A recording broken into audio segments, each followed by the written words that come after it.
The evening air hung heavy with the scent of gasoline and asphalt, the last traces of sunlight fading beyond the jagged silhouette of the horizon. Sandra Bullock, weary from a day of filming, pulled her sleek black SUV into a dimly lit gas station on the edge of town. The neon sign above the convenience store flickered weakly, buzzing like a tired insect, casting an uneven glow over the cracked pavement. Her fingers tightened slightly on the steering wheel as she parked beside the lone functional pump. Sandra wasn't a woman easily shaken. She'd seen enough of the world to handle herself, but there was something about lonely stations at dusk that made even the most composed people feel exposed. With a deep breath, she stepped out, her casual attire, a soft gray hoodie and jeans, making her look like any other traveler passing through. She hoped for a quick refill, no attention, no fuss. The moment she began fueling, the stillness was interrupted. The growl of engines rolled in from a distance, deep and guttural, echoing across the flat stretch of road. Sandra turned her head slightly, her instincts alert. Soon, a pack of motorcycles roared into the lot, their chrome bodies gleaming even in the weak light. 6 of them, maybe 7, hard to tell through the haze of dust they dragged along. Their laughter, rough and guttural, reached her before the bikes even stopped. She sighed quietly, keeping her head down, focusing on the pump, hoping they'd pass through. But as fate would have it, the gang of leather-clad bikers chose the same station to pause, their arrival disrupting the fragile peace of the evening like a storm breaking against calm waters. At first, they didn't notice her, too caught up in their own noise, revving engines, slapping each other on the back, tossing crude jokes around. But then, one of them, tall with a scruffy beard and mirrored sunglasses despite the dim light, caught sight of her. His grin widened, a flash of gold tooth glinting. He elbowed his buddy, pointing in her direction. Well, what do we have here?" He drawled loud enough for everyone to hear. The others followed his gaze, and soon all eyes were on Sandra. The mood shifted instantly, mocking whistles and chuckles rising in the air. Sandra's stomach tightened, though her face remained composed. She pulled her hoodie tighter around herself, willing the pump to hurry. But the numbers on the screen crawled slowly, deliberately, as if mocking her urgency. The group began to close in, their boots crunching against gravel. "Hey lady, you lost," one of them called out, his tone dripping with mock concern. Another added, "Need some help working that pump? Looks like you could use a strong hand." Their laughter rippled across the lot, bouncing off the gas station walls like a cruel echo.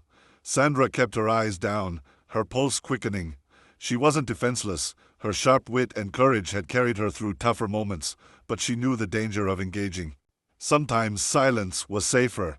Still, the circle around her tightened, the stench of gasoline now mixed with leather, smoke, and something far more unsettling, the intoxication of power they felt over her unease. Sandra's thoughts raced. She considered retreating into her SUV, locking the doors, waiting it out. But the bikers were too close now, their hulking machines hemming her in, engines still rumbling like caged animals. One leaned closer, so close she could smell the sharp bite of alcohol on his breath. "You look familiar," he sneered, squinting as though trying to place her face. Sandra's heart skipped. Recognition could either defuse the situation or escalate it into something far worse. She forced a calm smile, trying not to betray the nerves coiling inside. "Just passing through," she said evenly, her voice steady despite the tension. The biker's grin widened. He wasn't looking for answers. He was looking for a reaction. And around them, the others laughed louder, sensing prey. Above the chorus of taunts and revving engines, Sandra caught something else, a sound that barely cut through the noise but was unmistakable. Another motorcycle, distant but approaching, its tone smoother, steadier, less aggressive. She glanced briefly toward the road, her eyes narrowing as a single headlight pierced the dusk. Relief didn't come yet, just curiosity, maybe even hope, but she held it close like a secret. Unbeknownst to the bikers, someone else was arriving. Someone who had been watching from afar, unseen, silent. And soon, that presence would shift the entire balance of power in ways none of them could have imagined. The air grew heavier as the bikers pressed closer, their shadows stretching across the cracked pavement under the flickering station lights. Sandra Bullock felt the knot in her stomach tighten as one of the men reached out, his fingers grazing the air near her arm, not quite touching but close enough to set her nerves on edge. She shifted slightly, her hand gripping the nozzle of the pump like a lifeline, her eyes darting toward the numbers ticking painfully slow on the display. Her SUV loomed just a few steps away, a sanctuary she couldn't quite reach. The men fed off one another's energy, their laughter harsh and echoing, a sound meant to intimidate. Every passing second felt longer, the night drawing its curtain around her, isolating her under the buzzing neon light. "Come on, sweetheart, smile for us," one of them sneered, his voice carrying the weight of authority within the group. His jacket was adorned with patches and skull insignias, the leather cracked and weathered, his persona as rough as the engine he rode. He leaned in closer, the stench of tobacco clinging to him like a second skin. Sandra forced her lips into a thin, polite smile, a tactic she had mastered in Hollywood spotlight when deflecting unwanted attention. But this wasn't a red carpet reporter with an intrusive question. This was raw, unfiltered menace. Her pulse quickened, her hands steady but her heart racing, every instinct warning her that the situation was turning sharper, more dangerous. The other bikers circled like wolves, revving their engines, laughing at jokes that weren't funny, daring one another to push further. One crouched slightly to peer into the SUV, whistling low when he spotted her handbag tossed on the passenger seat. "Nice ride," he muttered, running a hand along the doorframe as if it already belonged to him. Sandra's composure cracked slightly, her voice firmer now. "Back away from the car." It wasn't shouted, but it carried enough steel to momentarily silence the laughter. For a fleeting second, she saw doubt flicker in his eyes, an awareness that this woman wasn't as fragile as they'd assumed. But the spell broke quickly as another biker barked out, "Oh, feisty. I like that." The circle closed tighter, and the taunting grew bolder. Sandra's eyes darted toward the convenience store just steps away, where a teenage clerk stood behind the glass doors, frozen, unsure whether to help or hide. Their eyes met briefly, but the boy looked away, his fear overwhelming his conscience. She realized she couldn't rely on anyone here. She was on her own. Still, she refused to show fear. That was the game. The bikers wanted to see her crack, wanted to strip away her dignity piece by piece until she was nothing more than a shaken target of their cruelty. Sandra straightened her back, her hand gripping the pump tighter, her jaw clenched. "I said that's enough," she repeated, louder this time. The words echoed against the steel bodies of their motorcycles, carrying into the night. Her defiance only stoked the fire. One of the bikers threw his head back and laughed, the sound loud and jagged. "Look at her. Thinks she's had a say in this." Another mimicked her voice, high-pitched and mocking, sending the others into hysterics. Their boots stomped against the ground in rhythm, their voices rising together, a chorus of intimidation meant to drown out her resolve. Sandra's throat tightened, but she held her ground, her eyes steady, scanning their faces for weakness. Yet, in the chaos, she noticed something they did not. That distant headlight she'd spotted earlier was closer now, pulling into the lot with deliberate calm.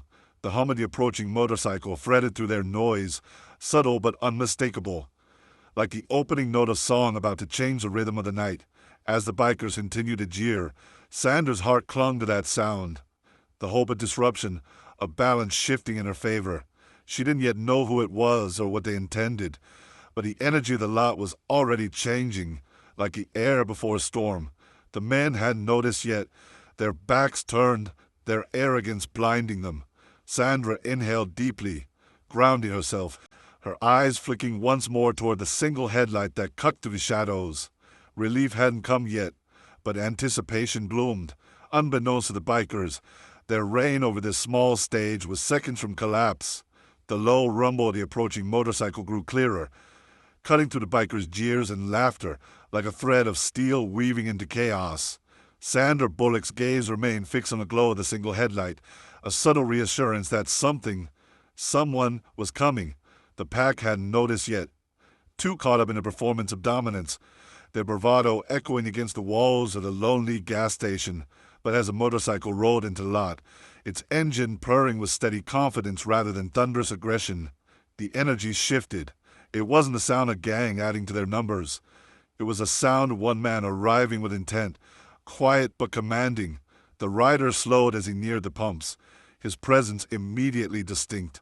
Unlike the others, his bike wasn't gaudy or overly loud. It was clean, purposeful, a machine built for function and grace rather than show. He wore a simple black helmet, matte and unmarked, a leather jacket that hugged his frame without excess, and dark jeans that bore the marks of real travel rather than stage rebellion. There was no gang insignia, no patches, no chest-thumping display of identity. He was a lone figure, and that alone made him stand out in the sea of manufactured menace. The bikers finally noticed a sound, glancing over their shoulders, their jeers faltering as they watched the stranger glide silently into their territory. He cut the engine with a smooth twist, and the sudden quiet after the roar of machines was startling. The only sound was the faint buzz of a neon sign and the crackle of gravel under his boots as he stepped off the bike. He removed his helmet slowly, the gesture unhurried, deliberate. Time seemed to stretch as he lifted it free, revealing the unmistakable face beneath, his dark hair, slightly tousled, framed features that were calm, composed, and quietly fierce. Keanu Reeves. His name wasn't spoken yet, but recognition rippled silently in the air. Sandra's chest tightened with relief, though she kept her composure. She knew Keanu, knew his reputation not just as an actor, but as a man who never turned his back on injustice. The bikers, however, weren't sure what to make of him just yet. Keanu didn't speak at first. He stood there, helmet tucked on his arm, his eyes scanning the scene with a piercing calmness. He didn't look angry. He didn't need to. His silence was louder than their engines had ever been. The bikers shifted slightly, their swagger cracking as they found themselves inexplicably unsettled by the newcomer's stillness. It was a kind of silence that demanded attention, the kind that made men question themselves without a single word being said. Sandra watched the dynamic unfold, the tension in her body easing slightly. She had seen Keanu on countless screens, playing the hero, but this was no performance. This was him, real, unfiltered, embodying the same quiet strength he carried in life. One of the bikers tried to reclaim control of the moment, scoffed loudly. "What's this? Some kind of knight in shining armor?" His laugh rang hollow, lacking the conviction it carried minutes ago. Another muttered something under his breath, less confident than before, his eyes betraying unease as Keanu's gaze swept over them. It wasn't a glare. It wasn't even a challenge. It was steady, unyielding, like a wall they couldn't climb, no matter how loud they shouted. Sandra realized that in that stillness, Keanu was dismantling their power piece by piece. They thrived on intimidation, on noise, on fear. He gave them none of it. He simply stood, watching, and in that quiet, their dominance began to crumble. Sandra's hand finally eased from the gas pump handle, her breathing steadier now. The headlights of Keanu's bike cast long shadows as sliced through the group, dividing them, reminding them they were no longer predators in this scene. She felt the shift like a tide turning, subtle but undeniable. Her lips curved in the faintest smile, gratitude swelling in her chest, though no words passed her lips yet. The bikers might not have realized it fully, but she did. The balance of power had changed. The silent watcher had arrived, and nothing would remain the same. The silence was suffocating now.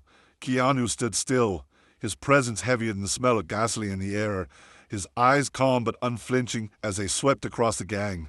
The bikers shifted uneasily, their earlier bravado cracking like glass under quiet pressure. One finally broke the tension with a forced chuckle. "Well, look who decided to play a hero," he sneered, stepping closer to Keanu with a swagger he no longer truly felt. "What's it to you if we're just having a little fun?" His words were meant to sound casual, but the tightness in his jaw betrayed him. He wasn't mocking anymore. He was defensive. Keanu tilted his head slightly, the faintest trace of a smile tugging at the corner of his lips. But his voice when it came was low, steady, and razor sharp. "It stops now," Keanu said simply. Just 3 words, but they carried the weight of a verdict. No shouting, no theatrics, just quiet certainty, the kind that left no room for negotiation. The biker faltered, his mouth half open as though preparing to fire back. But the words never came. Behind him, his companions exchanged uneasy glances, the atmosphere shifting like a tide pulling back before a wave. They hadn't expected this man, this stranger who radiated calm authority without lifting a finger. Sandra watched, her pulse steadying as relief washed over her.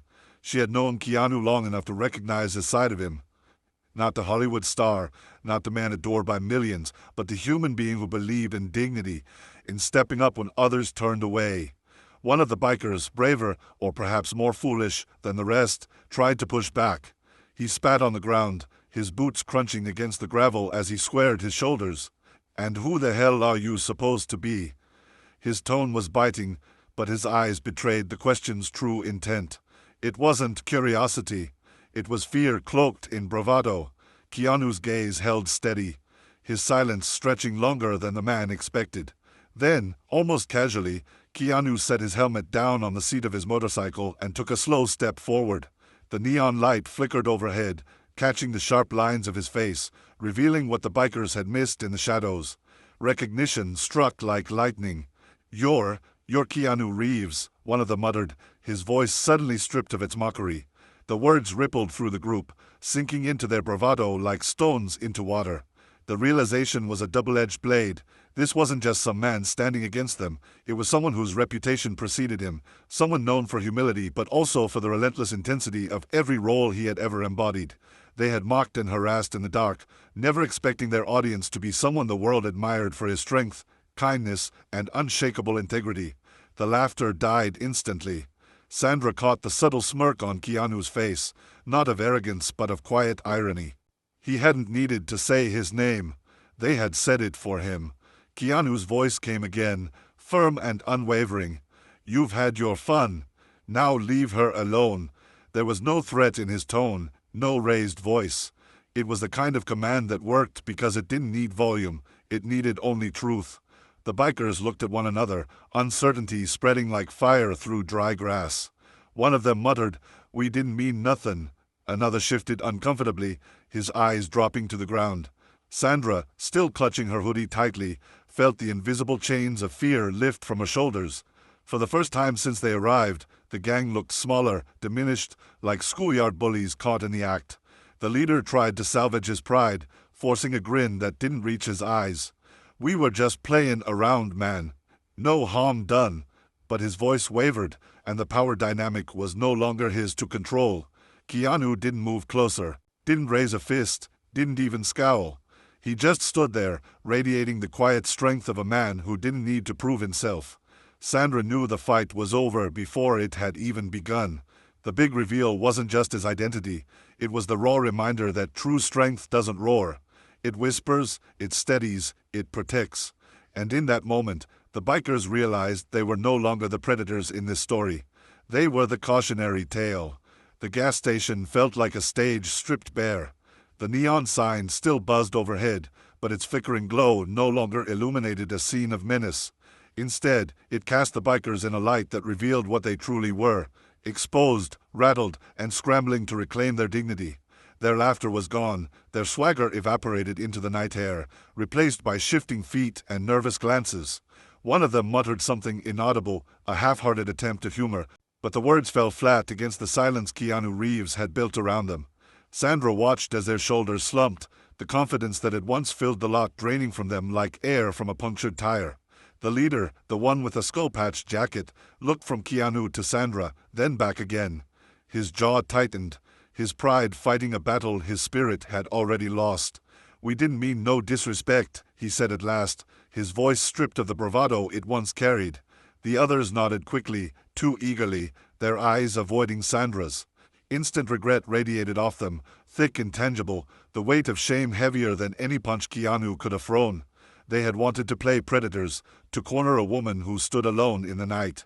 But now, faced with the steady gaze of a man who had silently dismantled their dominance, they were forced to confront their own ugliness. Keanu didn't smirk. He didn't gloat. That wasn't his way.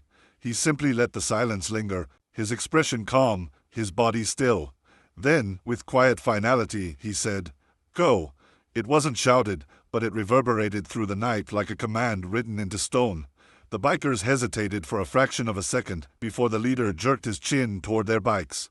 One by one, they climbed back onto their machines, their movements stripped of the bravado they had carried into the lot. Engines sputtered to life, no longer roaring with pride but stuttering like retreat. Within moments, the gang that had once filled the station with noise and menace vanished down the road, swallowed by the dark horizon. Their laughter didn't follow them. Only silence did. Sandra exhaled, the breath she hadn't realized she was holding escaping in a slow release of tension. The night air felt different now, lighter, as if the entire gas station had been reset. She turned toward Keanu, her eyes soft with gratitude. "Thank you," she said, her voice carrying the weight of everything she had endured in the last few minutes. Her words weren't dramatic, weren't exaggerated. They were simple, genuine, and full of relief. Keanu, in his quiet way, just nodded. "Are you okay?" he asked, his voice low, steady, more concerned with her well-being than his own role in what had just transpired. Sandra smiled faintly, the kind of smile born from relief after fear. "I am now." Keanu glanced at her SUV, then at the still-running pump. Without a word, he stepped forward, removed the nozzle gently from the tank, and returned it to its holder. It was a small act, but it spoke volumes. He hadn't come to bask in gratitude or stand as a conquering hero. He had come to restore peace, to help, to make sure she was safe. That was all. Sandra watched him, her chest tightening not from fear this time, but from the quiet awe of his humility. He could have made a scene, could have flexed his fame or status, but he hadn't. He had stood his ground with nothing but calm strength, dismantled cruelty with silence, and now he was just making sure the gas pump clicked back into place. As Keanu returned his motorcycle, Sandra called out softly, "You know, not many people would have stepped in like that." He paused, his back to her for a moment, before turning his head slightly, his eyes catching the faint glow of the neon light. His smile was faint, almost imperceptible, but it was there. "Maybe," he said quietly, "but everyone should." With that, he slipped his helmet back on, the visor reflecting the night, and swung onto his bike with effortless grace. The engine purred to life, smooth and steady, nothing like the chaos that had filled the station earlier. Sandra stood beside her SUV, arms wrapped lightly around herself, watching as he rode into the darkness. He didn't look back, because he didn't need to. He had already left his mark, not in fame, not in spectacle, but in the simple act of standing up when it mattered most. The gas station was silent again, but it wasn't the same silence that had weighed heavy on Sandra when she first arrived. This silence was peaceful, protective, a reminder that even in the darkest, loneliest corners of life, there are still people who stand watch. Sandra climbed into her SUV, her heart steady once more, and as she pulled away, the words he left her with echoed in her mind. Everyone should. A truth so simple, yet so rare. And for the bikers who fled into the night, that truth was now a scar of shame, a memory they wouldn't soon escape.